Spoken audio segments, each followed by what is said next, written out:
विपुल नाम का एक व्यक्ति मुंबई शहर में अपने माता पिता और बीवी बच्चों के साथ रहता था। विपुल एक अच्छी नौकरी के साथ एक अच्छा जीवन व्यतीत करता था। विपुल की एक आदत थी, वह भगवान में विश्वास नहीं रखता था, परंतु उसका परिवार उसके इस विचार से बिल्कुल भी सहमत नहीं था। वह बहुत आस्तिक लोग थे। विपुल के माता पिता और विपुल की पत्नी बहुत कोशिश करते थे उसे किसी तरह भगवान पर भरोसा दिलाने के लिए। विपुल ना तो भगवान में मानता था, ना ही पूजा पाठ करता था, और किसी के कुछ कहने से भी उसे कोई फर्क नहीं पड़ता था। एक खुशखबरी है, मुझे प्रमोशन मिल गया है और हम जो नया घर लेने वाले थे अब हम वो ले सकते हैं। अरे वाह, यह तो बड़ी खुशी की बात है। यह सब भगवान की कृपा से हो रहा है। जय हो भोलेनाथ की। माँ, मैंने आपको कितनी बार समझाया है, हर चीज में भगवान को धन्यवाद करने की कोई जरूरत नहीं है। मेरा प्रमोशन मेरी कड़ी मेहनत के वजह से हुआ है और इसमें किसी का कोई हाथ नहीं है और भगवान होते ही नहीं है। ये सब बातें मेरे सामने आइंदा से मत करिएगा आप। अरे आप ऐसा क्यों सोचते हैं? आप ऐसा ही सोचते रहे तो हमारी जिंदगी में खुशियाँ ज्यादा देर तक टिकेंगी नहीं। भले आप भगवान पर भरोसा नहीं रखते, परंतु हमें भगवान की पूजा या फिर उनकी आराधना करने से मत रोकिए। आज नहीं तो कल आपको भी भगवान की ताकत पर भरोसा हो जाएगा। अरे हाँ बाबा, ठीक है, अब ये सब बातें छोड़ो और मुंह मीठा कराओ, खुशी की बात है। सब परिवार बहुत खुश हो जाते हैं और एक नए घर में जाने की तैयारी करते हैं। नए घर में जाते ही विपुल की माँ और विपुल की पत्नी मिलकर एक पूजा का कार्यक्रम आयोजित करते हैं।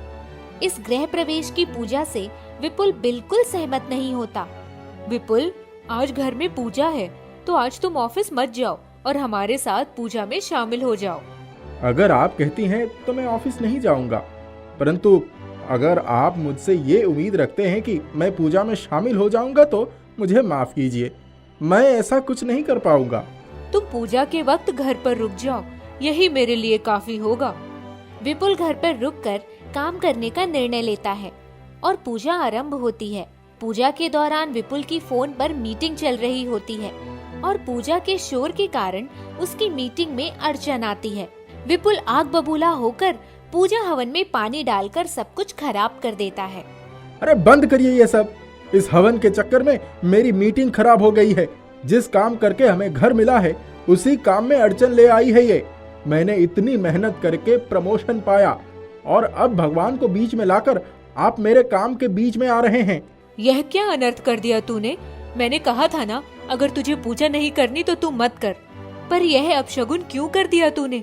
हे भगवान, पहले ही दिन ऐसा क्यों हो गया? पता नहीं अब इस घर में क्या होगा। हे भगवान, इन्हें सद्बुद्धि दीजिए और हम सबकी रक्षा कीजिए। ये ढोंग हो गया होगा तो अब मैं ऑफिस जाता हूँ और वहाँ से ही काम करता हूँ, क्योंकि यहाँ से तो ना आप ना आपका भगवान मुझे काम करने देंगे। विपुल जैसे ही ऑफिस पहुँचता है तो उसे पता चलता है कि उसकी गलती के कारण ऑफिस में बहुत बड़ा नुकसान हो गया है और इस नुकसान का जिम्मेदार सिर्फ और सिर्फ विपुल को ठहराया जाता है।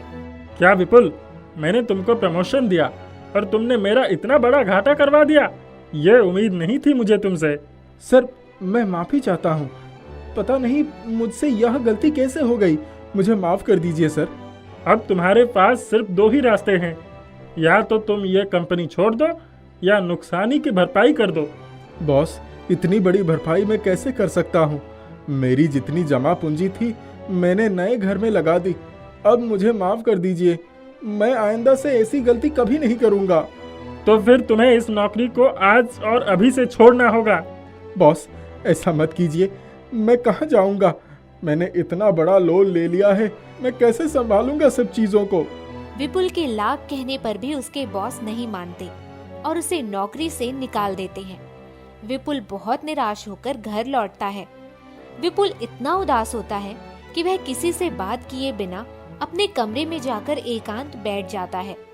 राधा विपुल को देखकर समझ जाती है कि दाल में कुछ काला है और वह विपुल के पास जाती है। क्या हुआ? आप इतने परेशान क्यों लग रहे हैं? सब ठीक तो है ना? कुछ ठीक नहीं है, सब लुट गया। ऐसा क्यों बोल रहे हैं? सब ठीक तो है, क्या हुआ है? साफ साफ बताइए। मेरी नौकरी चली गई है, मेरे सर पर इतना बड़ा लोन है और घर की देख रेख भी मेरी जिम्मेदारी है। अब मैं क्या करूँगा, कहाँ जाऊँगा? हे भगवान, ये कैसे हो गया? आपने जो सुबह किया था उसी के कारण हुआ है। देखो राधा, मैं पहले से ही बहुत परेशान हूँ और मेरी परेशानी को इस बातों से और मत बढ़ाओ। आप अभी इतना मत सोचिए, आप खाना खा लीजिए, हम कोई ना कोई रास्ता जरूर ढूंढ लेंगे। मेरी कुछ खाने की इच्छा नहीं है, मुझे थोड़ी देर के लिए अकेला छोड़ दो। राधा विपुल को एकांत में छोड़कर घर वालों को सब बताती है। हे भगवान, ये क्या अनर्थ हो गया? विपुल ने जो सुबह किया था, यह सब उसी का परिणाम है। हाँ माँ जी, मुझे भी यही लगता है, परंतु अभी इनसे कोई बात मत कीजिए, सुबह तक ये ठीक हो जाएंगे। अब आगे हम क्या करेंगे? इस घर के लोन भी तो है, हम सब कैसे प्रबंध करेंगे? आप सब चिंता मत कीजिए, भगवान जरूर कोई ना कोई रास्ता दिखाएंगे और सब सही हो जाएगा। राधा बेटा, यही बात का तो दुख है, विपुल भगवान को मानता ही नहीं, इसी कारण यह सब हो रहा है हमारे साथ। कल हम सब मिलकर उन्हें एक और बार समझाने की कोशिश करते हैं, अगर भगवान ने चाहा तो सब ठीक हो जाएगा। विपुल किसी की कोई बात नहीं समझता और नई नौकरी की तलाश में निकल पड़ता है। नौकरी ढूंढते ढूंढते उसे एक जगह इंटरव्यू का मौका मिलता है और वह वहां जाता है, परंतु वह वहां सिलेक्ट नहीं होता। हताश होकर विपुल घर की ओर आ जाता है। उसे रास्ते में एक बूढ़ी औरत दिखती है। वह बूढ़ी औरत बेहोश होकर गिरी हुई दिख रही है। विपुल तुरंत उसके पास पहुंचता है, उसे बिठाकर उसे पानी देता है। शुक्रिया बेटा, भगवान तुम्हारा भला करे। शुक्रिया की कोई बात नहीं, ये मेरा फर्ज था, परंतु भगवान किसी का भला नहीं करते, बल्कि मैं तो कहूँगा भगवान होते ही नहीं है। बेटा, यह तुम गलत सोच रहे हो। एक बार भगवान में भरोसा करके देखो, तुम्हारी सारी परेशानियां दूर हो जाएंगी।